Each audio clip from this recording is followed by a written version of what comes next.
No tere kõigile, Hõbekunn siin ja täna siis 3. november. Kulla ühe untsi hind on 3470 eurot ja hõbeda ühe untsi hind on siis 42 eurot ja 30 senti hetkeseisuga siis. Nimelt siis vahepeal vaatasin, eks inimesed ikka lisavad igast kuulutusi ülesse ja nimelt siis üks härrasmees müüs vanasid tsaari kopikaid ja mõtlesin, et ostaks ära, aga mehel oli kuulutus vaid minut üleval olnud ja müüdud need juba olidki. Et kui mina jaole sain, siis ütles, et müüdud, lännud juba. Aga kuidagi saime jutu peale, et rääkis, et tal on veel münte sente. Ja siis rääkisime ja leppisime kokku, et lähen külla ja vaatan, mis tal siis on. Et ehk ostan isegi mõne ära. Ja nii saigi tehtud ja siis läksin külla. Ja siit siis tulevadki mõned videoklipid, et milliseid münte tal hetkel oli mulle pakkuda. Ja sai isegi mõned ostetud, aga klipid siis tulevad nüüd. No nii, tulin siis ühele mündijärikale külla ja tulin vaatama, mis münte tal on pakkuda, et ehk ostan isegi mõned, et tal siin Osta EE-s on ka müügil igast münte, et siin on 20 kopikat, näiteks 1824 ja 1823 ja need on ikka vanad ägedad. Kuigi tema ütles, et need on juba tegelikult päris kulunud, et ega tal on paremat kraami ka. 1826 ja et siin on 25 kopikat isegi. Et mis aasta see on? 1829, mingi suurem selline, mis see on, rubla või?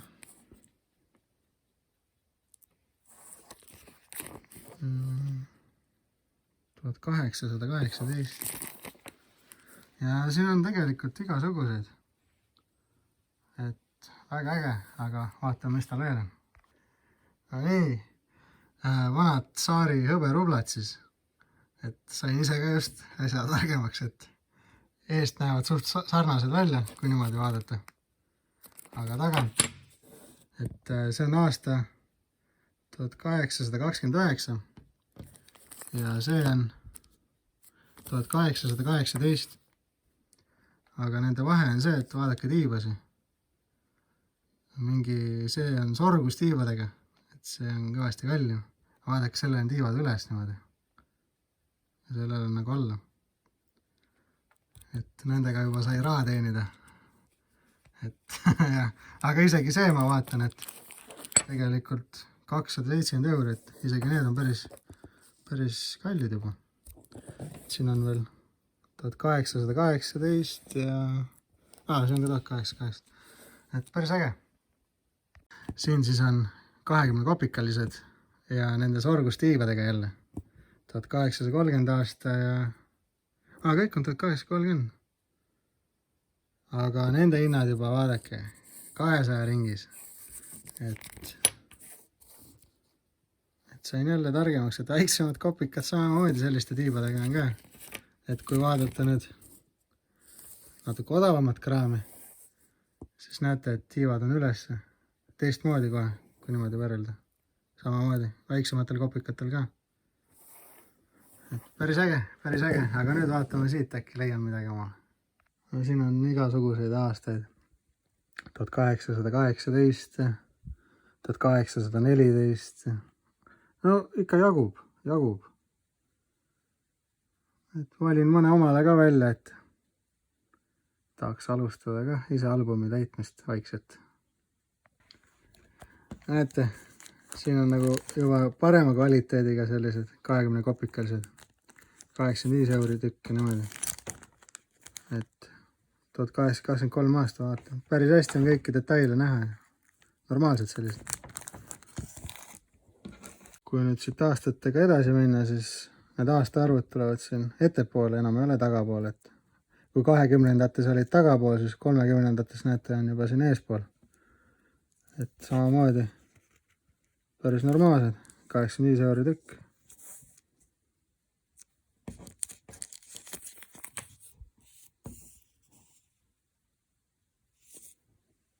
mõned sai siis ise ka ostetud ja siin on siis 1810 vana 20 kopikaline Tsaari oma. Päris kehvas seisus, aga siiski näha on, et 20 kopikat ja aastaarv on ka ilusti alles. Et vajab veidi puhastamist. Siin on siis 1817. 7 on lõpus päris ära kulunud juba. Aga noh, eest on päris hästi aru saada.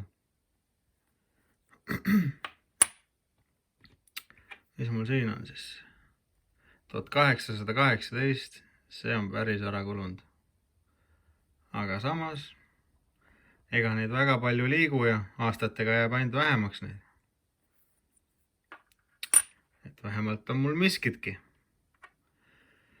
Siis 1820. Neid on mul lausa 3.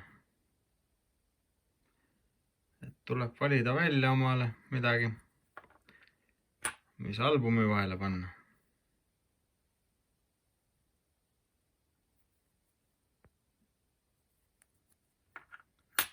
Vot nii. Ja viimane, see on täiesti ära kulunud. Kriips ja kraaps ja täis, ma ei tea, mis taga tehtud on.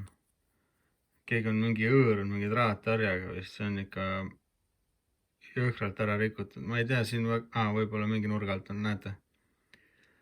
Et selle ainsa mündiga ma mõtlesin, et teen eraldi video ja vaatame. See on nagunii nii rikutud münt, et, või noh, sent. Et vaatame, kui ma ta ära poleerin. Mida ärge teie kunagi mingite sentidega tehke, on ju. Aga selle rikutud sendiga, et kui ma poleerin ära, vaatame, kas kriimud saame välja. Vaatame, milliseks ta muutub. Et lihtsalt eksperiment väike selline. Ühesõnaga. Ja siis natuke juba sellise, tegelikult mul on siin ka 2 sellist, mis vajavad puhastamist, et aastaarve ei näe. Et saab natuke puhastamist harjutada. Vaadata, mis sealt alt välja tuleb siis.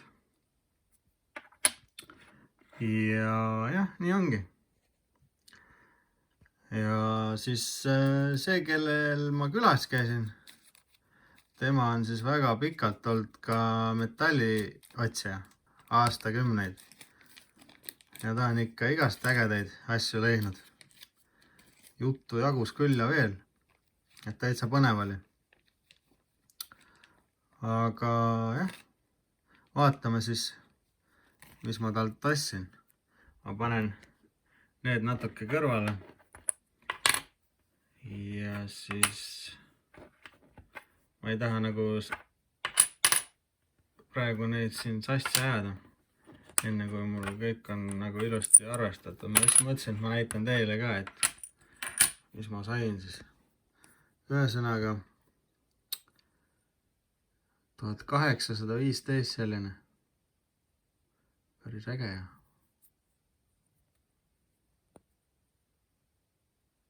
20 kopikat.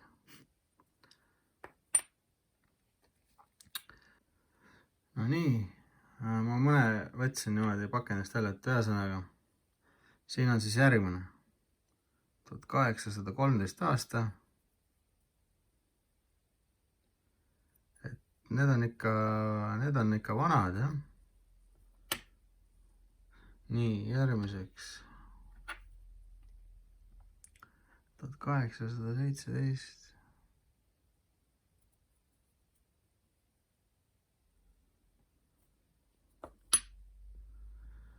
Nii. 1818.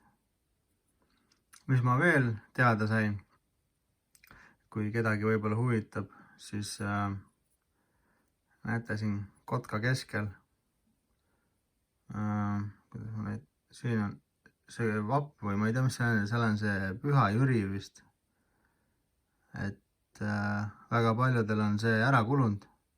Aga need mündid, millel on see Püha Jüri ka näha, et need on ikka kallimad natukene. jah. Nii. 1826 sorgus tiibadega. See oli ka natuke kallim münt juba.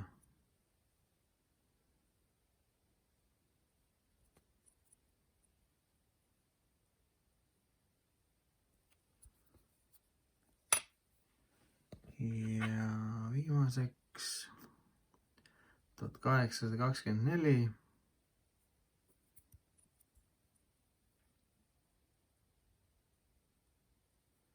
Vot nii. Aga nüüd mul on mõned veel, vaatame, mis mul veel on. No nii, alustame siis siit, et järgmiseks 1812 või? Ei tea, tundub. Et selline. Siis on 1816.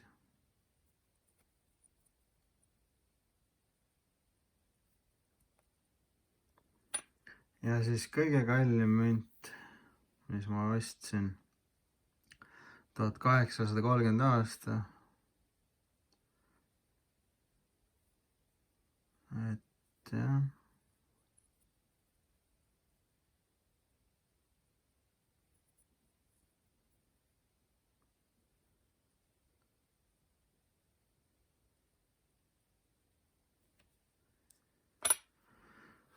Et sellised ostud siis põhimõtteliselt.